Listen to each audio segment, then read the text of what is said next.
अभी उसने जो स्टेटमेंट थाने में दी है ना, उन्होंने कहा जी मेरे साथ 5 मुलज़म सारोकी के हैं, एक काशिफ है जिन्होंने मेरे साथ रेप किया है और बाहर से लड़के भी लाते थे। वो मेरे सामने करेंगे, उनको पैसे ले लेते थे। तो एक लड़के को मैंने ना मारा भी है। वो लड़का कहता मैंने आपके पैसे दिए हैं। तकरीबन 4-5 और लड़के हैं जिन्होंने बच्ची के साथ रेप किया। और इसमें एक चीज़ आप देखें, रात को भी मैंने एक लाइव सेशन में कहा था कि इस जुडिशल सिस्टम में अगर हज़रत अली को, जिनके फ़ैसले, जिनका अदल इंसाफ जो है वो पूरी दुनिया, पूरी ता क़यामत तक उनका एक मशहूर है, ठीक है, अगर उनको भी लाकर बिठा दिया जाए तो मेरा ख्याल है वो इंसाफ नहीं कर पाएंगे। उसकी वजह यह है कि 6 लोगों ने इसकी बच्ची के साथ ज़्यादती की है। क्या समझते हैं आप? केस तो बेशुमार हैं, कोई ऐसा फ़ैसला, कोई ऐसी सज़ा हो सकती है जो तारीख़ का हिस्सा बन जाए? कितने पैसों की डिमांड आप समझते हैं? कितने पैसे मुझे मिल जाए तो मैं केस छोड़ दूँगा? मुल्ज़मान जो हैं वो इतने क्लेवर हैं कि वो हमारे कानून का मजाक उड़ाना और खेलना जानते हैं, ठीक है। और इवन हम जैसे वकला का, जो प्रोफेशनल वकला अदालतों में पेश होते हैं, आपके सामने डेली यहाँ पे मेहनत मजदूरी कह लें कि लेबर करते हैं पूरी, हम जैसे वकला से जो नहीं डरते और हमें चैलेंज करते हैं, वो आप अंदाज़ा करें वो मुल्ज़मान कितने क्लेवर हों। अस्सलाम वालेकुम नाज़रीन, मैं हूं आपका मेज़बान अहमद गौहर। नाज़रीन, आज हम जो है वो हाई कोर्ट में मौजूद हैं और मेरे साथ फ़याज़ रामी साहब मौजूद हैं। आज एक और ज़हरा का केस लेके आपकी खिदमत में हाज़िर हुए हैं। ये केस क्या है, इसकी डिटेल जानते हैं रामी साहब से। अस्सलाम वालेकुम। जी वालेकुम अस्सलाम। रामी साहब बताइएगा ये केस क्या है?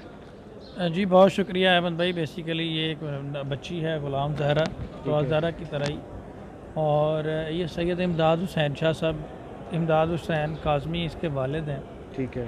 और ये साथ इसकी वालदा मौजूद हैं। तो ये बच्ची तकरीबन अब से कोई 5 महीने, तकरीबन 6 महीने पहले ये बच्ची घर से नौकरी का झांसा देकर मुल्ज़म काशिफ उर्फ काशी नामी जो था वो उसको ले गया, और बाद में उसने मुख्तलिफ़ मुल्ज़मान के साथ मिलकर इस बच्ची का रेप किया और इसको अगवा करके नामालूम मकाम पर ले गया। और पिछले 6 महीनों से ये जो वालदैन हैं इन्होंने कोई दरवाज़ा नहीं छोड़ा। ये आईजी ऑफिस भी गए हैं, वज़ीर आला ऑफिस भी गए हैं, मुख्तलिफ़ जगह पे इन्होंने एप्लीकेशंस दी, फिर इन्होंने असद भाई के लाइव सेशन के ज़रिए मेरे साथ रब्ता किया, फिर इन्होंने हेबियस पटिशन भी दायर की लाहौर हाई कोर्ट में, जिसमें एसपी साहब को तलब किया गया। तो ये बेसिकली कामों की है, यहाँ पे पंजाब में ही एक इलाका कामों की का इलाका है, थाना है थाना सदर कामों की। वहाँ पे एफआईआर इसकी कटी अगवा की 894/22। उस एफआईआर में ये फिर इन्होंने हेबियस पटिशन, मैं आपको बता रहा था कि डाली, उसमें हेबियस पटिशन में भी कई दफ़ा पुलिस ने वादा वाइद किए कि हम बच्ची को रिकवर कर लेंगे, लेकिन पिछले 6 महीने से बच्ची जो थी वो नहीं मिल रही थी। सही। अब एट दी एंड जब बहुत ज़्यादा इसमें मामला हाई पकड़ा, उसने अदालत की तरफ से काफ़ी ज़्यादा सख्ती की गई और लास्ट वार्निंग दी गई, तो दैन बच्ची जो है वो अब अल्हम्दुलिल्लाह बरामद हो चुकी है। इस केस में बच्ची इस वक्त दारुल मान है, उसका 164 का बयान होना है जो कि कल के लिए अदालत ने रखा है। ठीक है। आज यहाँ पे लाहौर हाई कोर्ट में 2 मुल्ज़मान थे, अली हसन, दोनों का नाम अली हसन है, एक के नाम, एक की वल्दियत अफजल है, एक की वल्दियत नईम है। ठीक है। ये दोनों मुल्ज़मान भी काशिफ के साथ मिले हुए थे और इनकी 150 और 154 के करीब इनका फ़ोन कॉल जो डाटा है और वीडियोज़ मौजूद हैं, जिसमें ये बच्ची के साथ रेप करते और ये दीगर चीज़ें साबित होता है। तो अब तक की इन्वेस्टिगेशन के दौरान ये लोग गुनहगार पाए गए हैं और नीचे सेशन कोर्ट से इनकी ज़मानत मुस्तरद हुई है और अभी ये जेल में थे।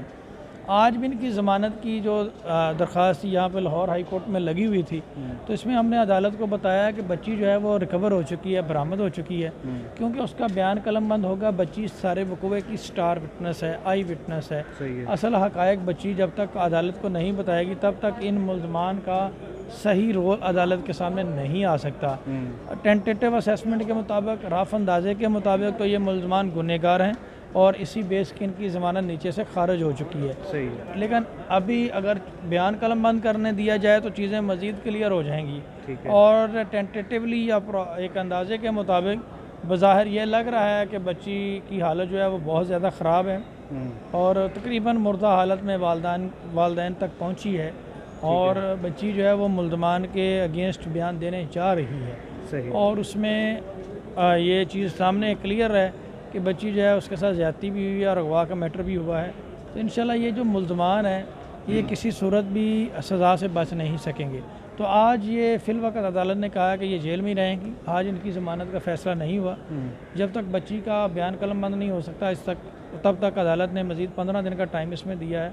और इनका जो है वो क्या नाम है कि अभी तक इनकी बेल का फ़ैसला नहीं हुआ। अब मज़ीद आगे बात रह जाती है कि बच्ची वालदैन को कब मिलेगी।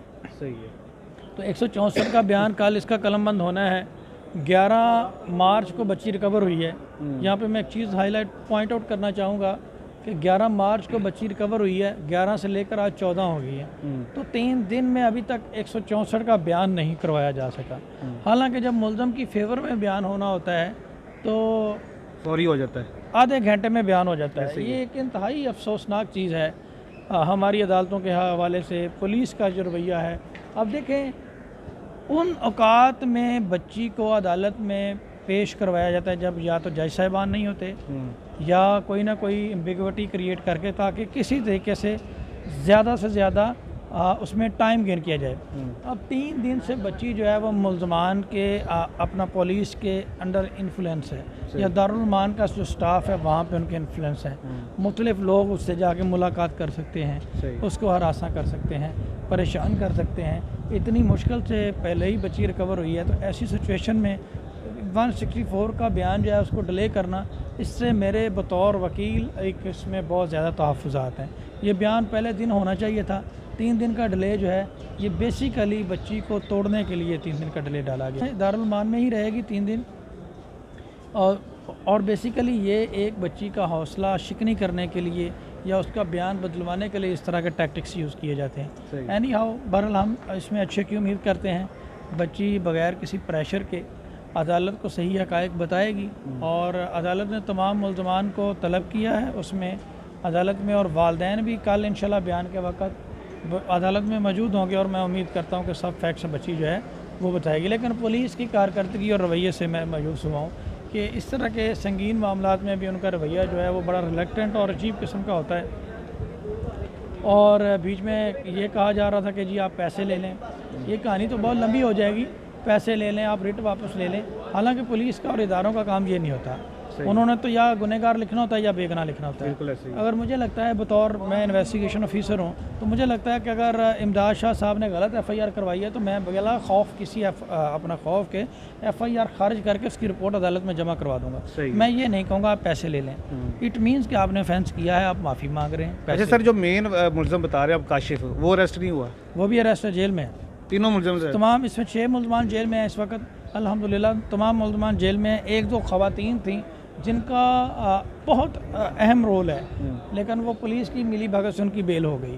सही। वो क्योंकि वो बच्ची को लेकर जाने में, और सारा वीडियोस मौजूद हैं, CCTV फुटेज वगैरह, उसमें एक अनम बीबी है और एक और जी ये ख़वातीन। तो यहाँ से आप गौहर हिसाब लगाएं कि ये कितना मुनज़्ज़म ग्रोह है। इसमें बाकायदा तौर पे ख़वातीन भी इन्वॉल्व हैं जो ख़वातीन को इंटाइज करने में, वर्गलाने में असिस्ट करती हैं।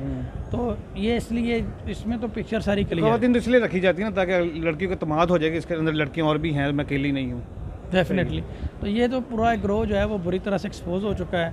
तो इसमें इंशाल्लाह मैं उम्मीद करता हूँ कि बच्ची मुल्ज़मान के ख़िलाफ़ जैसे ही बयान देगी तो इन मुल्ज़मान को कैफ़रे किरदार तक पहुँचाया जाएगा। सर, जैसे आप बता रहे हैं कि 6 लोगों ने इसकी बच्ची के साथ ज़्यादती की है, क्या समझते हैं आप? केस तो बेशुमार हैं, कोई ऐसा फ़ैसला, कोई ऐसी सज़ा हो सकती है जो तारीख़ का हिस्सा बन जाए? जी बिल्कुल, इसमें 6 लोगों ने नहीं की, इसमें काफ़ी ज़्यादा लोग हैं। बहुत ही अफसोस होता है ये बयान करते हुए कि बच्ची ने बताया कि इसमें बहुत सारे अननोन पर्सनस हैं, जैसे वो सामने आएंगे डेली बेसिस पे उसके साथ रेप होता था, मल्टीपल लोग उसके साथ ये ऑफेंस करते रहे हैं। तो ये जैसे जैसे उनकी आइडेंटिफिकेशन होगी वो सारे लोग सामने आएंगे इंशाल्लाह, और उनका DNA वगैरह और ये सारी चीज़ें होंगी। तो इसमें अल्लाह बेहतर करेगा। सज़ा तो इसकी देखें, रेप की जो है वो एक्सप्लेन की गई है, इम्प्रिजनमेंट फॉर लाइफ है 25 साल और सज़ाए मौत है। तो बात यह है कि इसमें इम्प्लीमेंट करवाना, मुल्ज़मान जो हैं वो इतने क्लेवर हैं कि वो हमारे कानून का मजाक उड़ाना और खेलना जानते हैं। ठीक है। और इवन हम जैसे वकला का जो प्रोफेशनल वकला अदालतों में पेश होते हैं, आपके सामने डेली यहाँ पे मेहनत मजदूरी कह लें कि लेबर करते हैं पूरी, हम जैसे वकला से जो नहीं डरते और हमें चैलेंज करते हैं, वो आप अंदाज़ा करें वो मुल्ज़मान कितने क्लेवर होंगे। प्रोफेशनल मुलजम है वो। हैप्चुअल इसके लिए आप हार्डन एंड डेस्परेट और हैप्चुअल ऑफेंडर का वर्ड यूज़ करें कि आदी मुजरम है वो। और इसमें एक चीज़ आप देखें, रात को भी मैंने एक लाइव सेशन में कहा था कि इस जुडिशल सिस्टम में अगर हज़रत अली को, जिनके फ़ैसले, जिनका अदल व इंसाफ जो है वो पूरी दुनिया, पूरी क़यामत तक उनका एक मशहूर है, ठीक है, अगर उनको भी लाकर बिठा दिया जाए तो मेरा ख्याल है वो इंसाफ नहीं कर पाएंगे। उसकी वजह यह है कि हमारे कानून में एम्बिग्विटी बड़ी है और शरीयत के बिल्कुल मुनाफी है। इस्लामिक रिपब्लिक ऑफ पाकिस्तान तो है, तो उसमें तो फिर हमारी शरीयत का अगर इम्प्लीमेंट किया जाए तो वहाँ पे तो एक सज़ा है कि इसको ज़मीन में आधा गाड़ के इस तरह के शख्स को इसका जो है वो कर दिया जाए, ठीक है। तो बेसिकली इसी तरह की सज़ाएं होनी चाहिए इस तरह के लोगों के लिए, क्योंकि ये सज़ा के मुस्तहिक हैं।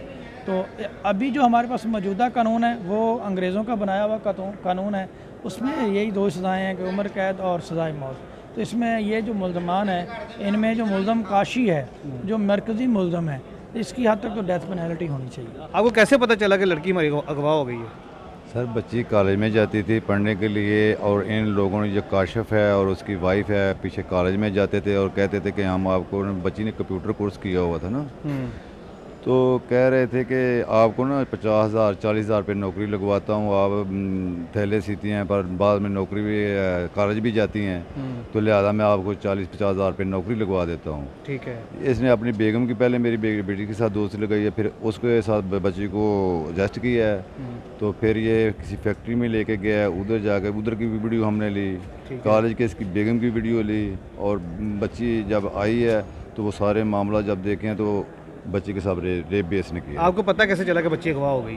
बच्ची अगवा जब ये बच्ची की तस्वीरें उन्होंने मोबाइल से निकाल ली थी ना, जो 5-4 मुलज़म दूसरे थे जो इसके साथ मिले हुए थे, बच्ची की तस्वीरें इसके मोबाइल से इसकी बेगम ने निकाली हैं, जैसे भी निकाली, वो बच्ची को ब्लैकमेल कर रहे थे ना कि आपकी तस्वीरें वीडियो वायरल कर देंगे, नहीं तो आप आएँ।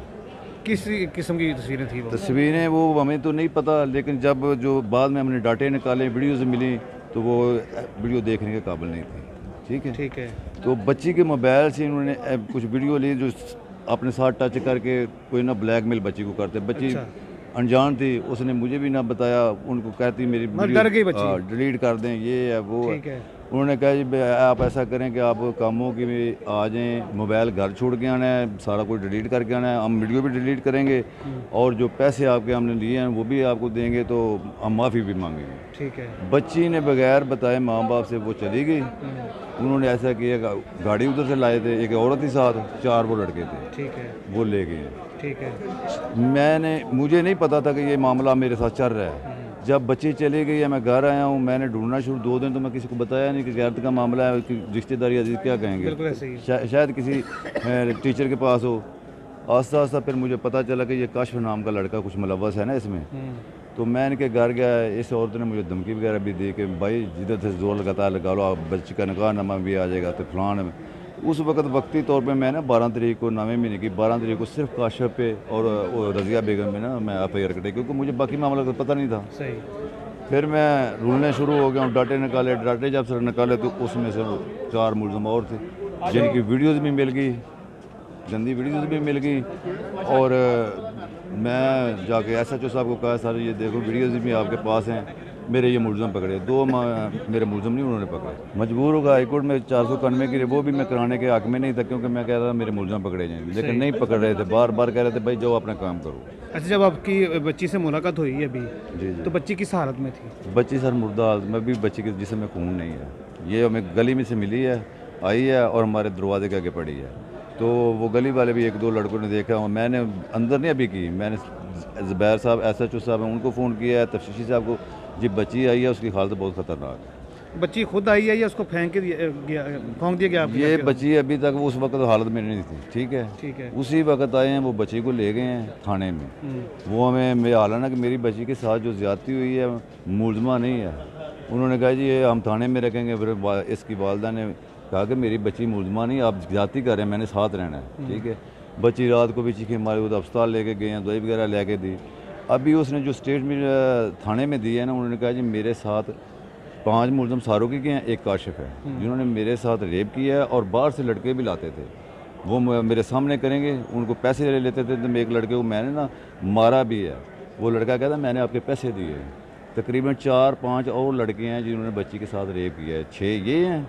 यानी कि बच्ची को अगवा करके उससे गलत जी, काम करवाते फिर रहे। मैंने पूछा बेटा आपको कहाँ कहाँ, उन्होंने कहा माँ अबू मुझे 2 महीना कहीं रखते थे, रात को गाड़ी में डाल देते, आके बंद करके कभी कहीं ले जाते थे। अभी मैं जहाँ से भाग के आई हूँ, वो गाड़ी रेल की गाड़ी की आवाज़ आती थी तो कमरा बंद रहता था। ठीक है। और मुझे कहती है अबू एक नंबर से, बल्कि 3 नंबरों से मैंने आपको फ़ोन भी किया था, एक नंबर से रोई भी थी बच्ची मेरी।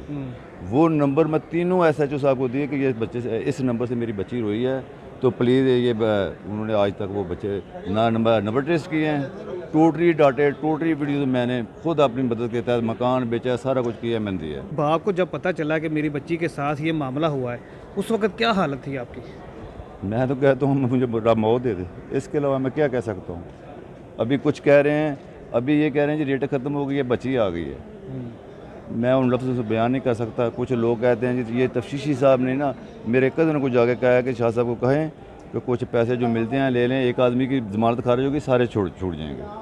मैं उन पैसों को क्या करूँ? किस तरह का इंसाफ चाहते हैं आप? क्या होना चाहिए मुलज़म के साथ? मैं कहता हूँ जिन किया है मेरी बच्ची के साथ ज़्यादती, उनको कैफे कदा तक पहुँचना चाहिए। और आइंदा के लिए ऐसा गैंग जो है ना पाकिस्तान में पैदा हो जो किसी और की बच्चियों को तबाह करें। ये जो 4-5 मुलज़म शाहरुखी के हैं ना, इनकी और लड़कियों ने ज़िंदगी तबाह की हुई है। वो शाहरुखी में अभी तक रो रही हैं। एक लड़की हाँ बेटा पैदा हुआ है, उसकी तलाक हो गई है। अच्छा, हमने अक्सर इस तरह के केसों में देखा है कि जो मुलज़म पार्टी होती है ना, जैसे आप बता रहे, राम साहब बता रहे थे कि पैसों की ऑफ़र हुई है। जी जी। ठीक है, तो हमारा कानून कह लें या हमारा सिस्टम इस तरह का है कि ये अदालतों में जो है ना वो चक्कर लगा के पुलिस वाले तंग करके कि ना मुद्दई पार्टी जो है ना थक जाती है, एंड हो जाता है कि भाई अब ख़त्म हो गया, हम केस नहीं लड़ेंगे, जलालत होगी, छोड़ दें हमें, या पैसों की ऑफ़र हो जाती है। कितने पैसों की डिमांड आप समझते, कितने पैसे मुझे मिल जाए तो मैं केस छोड़ दूँगा? मुझे उससे पहले रब मौत दे दे। ये मुझे ना जज साहब के सामने भी कहते हैं ये पैसे कमाने वाली पार्टी है। वो दिन मेरा आखिरी होगा, सैयद हूँ। कब तक खड़े रहेंगे इस केस में? जब तक मेरे सांस में सांस है, मेरे जिस्म का एक खतरा है, मैं लड़ूंगा ये केस। जी नाज़रीन, अभी आपने इस केस की तमाम डिटेल्स जानी है। रामे साहब ने जैसे बताया है कि इस केस के अंदर जो है वो मुलज़म जो है वो अरेस्ट हो चुके हैं और इनकी जो ज़मानत की दरख्वास्त थी वो भी रद्द हो चुकी है। इस केस का जो नेक्स्ट फ़ैसला है वो कल बता रहे, कल दोबारा पेशी है और नेक्स्ट जो भी अपडेट होगी वो इंशाल्लाह आपके साथ आप तक पहुँचाएँगे। इसी के साथ इजाज़त दीजिए। अल्लाह निगहबान।